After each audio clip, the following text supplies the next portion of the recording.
नमस्कार। आज एक बार फिर मौजूद हैं आपके ख़ास कार्यक्रम ख़ास मुलाकात में। आज हमारे बीच एक ऐसी शख्सियत मौजूद हैं जो अपने परिचय की मोहताज नहीं है। उनका नाम है वंदना शर्मा। जी हाँ, आकांक्षा सेवा सदन की सचिव व जस्टिस जुवेनाइल बोर्ड की सदस्य भी लगभग कई वर्षों से हैं। ये लगातार समाज सेवा से जुड़े हैं। चाहे हम बात करें महिलाओं की या बात करें किशोरियों के उत्थान के लिए लगातार इनका प्रयास, लगातार इनका मुहिम जारी है। हम सबसे पहले अपने टीम की तरफ से इनका बहुत बहुत स्वागत करते हैं। ये सभी लोग को नमस्कार एवं धन्यवाद। हम जानना चाहते हैं कि महिलाओं के लिए जो आप क्षेत्र में लगातार काम कर रही हैं, क्या कुछ लगता है आपको? हम तो विगत 26 वर्षों से काम कर रहे हैं, लेकिन अभी कोविड-19 को लेकर के हम लोग को लगता है कि इस वैश्विक महामारी में सभी लोग तो पीड़ित हैं ही, लेकिन खास करके हमारी महिला और किशोरी ज़्यादा पीड़ित है। उन पे इसका ज़्यादा असर हुआ है। आप लगातार क्षेत्र में अभी ज़रूरतमंदों के बीच अपने संस्था के तरफ से मदद कर रहे हैं। क्या कुछ मदद किया जा रहा है? हम लोग दो तरह से मदद कर रहे हैं। एक तो हम किशोरियों के बीच भी काम करते हैं, उनके स्वास्थ्य और प्रजनन स्वास्थ्य को लेकर के। तो इस लॉकडाउन के समय तो सरकार मदद कर रही है, राशन के लिए कर रही है या अन्य सुविधाएं मुहैया करा रही है। लेकिन हम लोगों ने जब अपने समूह से बात करी तो ये पता चला कि किशोरियों को सैनिटरी नैपकिन की बहुत दिक्कत आ रही है और महिलाओं को और गर्भवती महिलाओं के लिए भी परेशानी हो रही है। तो हम लोगों ने उनके लिए कि घर के कपड़ा, पुराना सूती कपड़ा का उपयोग करें और उस तरह से वो बनाए और उन चीज़ों पर आत्मनिर्भर होने की बात करी और वो लड़कियां और महिलाएं उससे अपना काम शुरू कर दी। दूसरे हम लोग राशन के रूप में भी अपने समूह के महिलाओं को चिन्हित दलित समुदाय और विधवाओं, विकलांग और ख़ास करके ट्रांसजेंडर जो मुजफ्फरपुर में छुपे हुए हैं, वैसे 35 ट्रांसजेंडरों को चिन्हित करके राशन देने का काम भी हमारी संस्था और हमारी टीम ने की है। अभी क्या लगता है आपको, महिला जो मिथ्या बना हुआ था पहले कि घर से नहीं निकलती है, आज काफ़ी महिलाएं हैं जो आगे निकल रही हैं। आप भी एक प्रतीक के रूप में जानी जाती हैं। क्या कहना चाहेंगे आप? हम यह कहना चाहेंगे कि ये मिथ्या और भ्रम हमें तोड़ना चाहिए।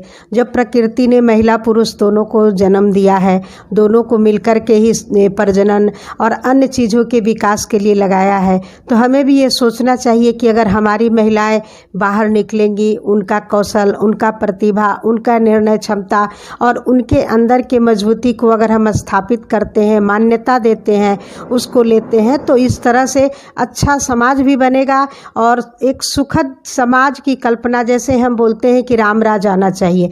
तो जब तक महिला और पुरुष या कोई भी सभी का बराबर सम्मानित हक हम नहीं दे रहे हैं, उनको सम्मानित नज़र से हम स्थापित नहीं कर पा रहे हैं, तब तक उस स्वराज और सुराज और रामराज की बात को हम पूरा नहीं कर सकते हैं। इसलिए हम सभी तरफ से सभी लोगों से आग्रह करेंगे कि महिलाओं को आगे आने का मौका दें और उन्हें समझें। आप लगातार 25 वर्षों से महिलाओं और किशोरियों पर काम कर रही हैं।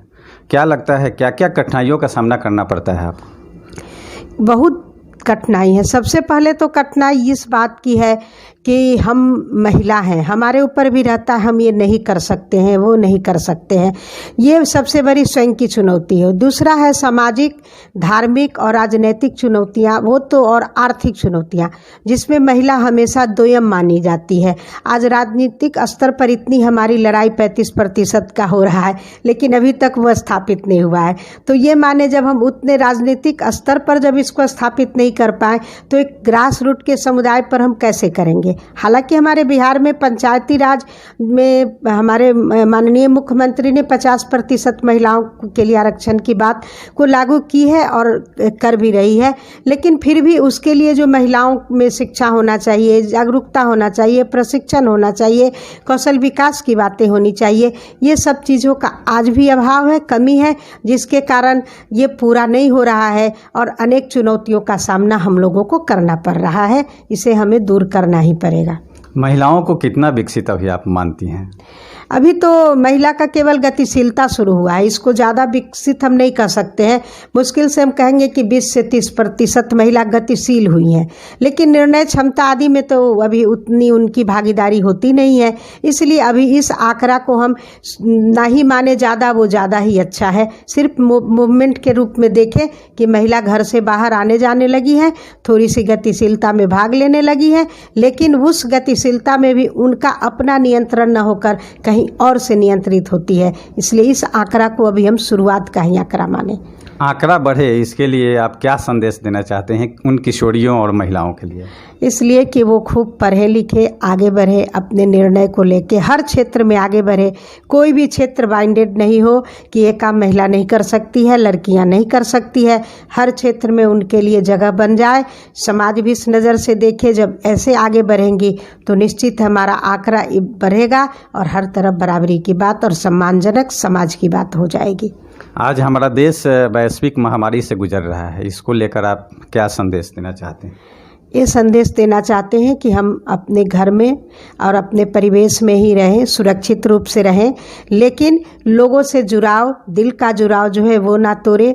भले हम शारीरिक रूप से ना मिले, लेकिन दूसरे के दुख दर्द पीड़ा उसको महसूस करें, मदद करने के लिए हमेशा तत्पर रहे। छोटे स्तर पर ही जितना ही हम लोगों से बन पड़े, जहाँ भी रहे, एक दूसरे का साथ, एक दूसरे का हाथ लेकर चलने का यही हमारा संदेश है, यही हमारा टीम का भी संदेश है। अंत में एक और सवाल है, महिला शक्ति जो है आत्मनिर्भर कैसे बने, इसके लिए आप कुछ टिप्स? महिला शक्ति आत्मनिर्भर बनेगी, क्योंकि अगर खेती में भी हम महिला किसान का प्राथमिकता नहीं देते हैं, जबकि खेती का बहुत काम महिला करती है, तो खेती के कार्य में भी उनको उस अधिकार हक से हमें जोड़ना होगा। दूसरी बात, महिला शुरू से छोटा छोटा रोजगार करते आई हैं, अपने घर घरेलू का रोजगार, उन चीज़ को भी प्राथमिकता हमें देने की ज़रूरत है। जैसे कि महिला गेंडी सीती हैं, गेंडी अगर आप लोग समझते होंगे, पुराना कपड़ा को जमा करके बनाया जाता है, उन सब चीज़ों को बना रही है। उसका थोड़ा सा रूप बदल के हम कुशन के रूप में दे सकते हैं। बहुत महिलाएं गोबर गोईठी का भी काम करती हैं, उनसे भी अगरबत्ती आदि बनाने का थोड़ा सा हम इस तरह का काम को करवा सकते हैं। डलिया वगैरह बिनती हैं महिलाएं, अगर उन सब को भी करेंगी तो ग्राम रोजगार भी बढ़ेगा और महिला आत्मनिर्भर भी होंगी। सब्जी उगाने में भी काम अभी महिलाएं, लॉकडाउन में देखा गया है कि काफ़ी महिलाओं सब्जी के काम अपने घर में कर रही हैं। तो इस तरह से इन सब चीज़ों को अगर हम बढ़ावा देते हैं तो महिला आत्मनिर्भर बनेंगी और ऐसी महामारी जो हमारे सामने आ खड़ी है उससे वो लड़ करके विजय प्राप्त कर सकती है। बहुत बहुत धन्यवाद हमसे जुड़ने के लिए। जी, आप बहुत बहुत धन्यवाद। आपको भी आभार, सभी लोगों को, आपके पूरे टीम को, कि आपने हमें मौका दिया और हम अपनी बात को आगे तक, अपने संदेश को हम अन्य लोगों के बीच में ले जाएंगे, वो जाएगा। इसके लिए आपको बहुत बहुत धन्यवाद, बहुत बहुत आभार। तो आपने सुना किस तरह से महिला आत्मनिर्भर बने, इसके लिए कुछ टिप्स बताई।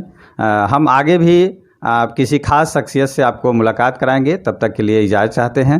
मैं रंजन कुमार अपने सहयोगी कैमरामैन सोनू शाही के साथ, मुजफ्फरपुर।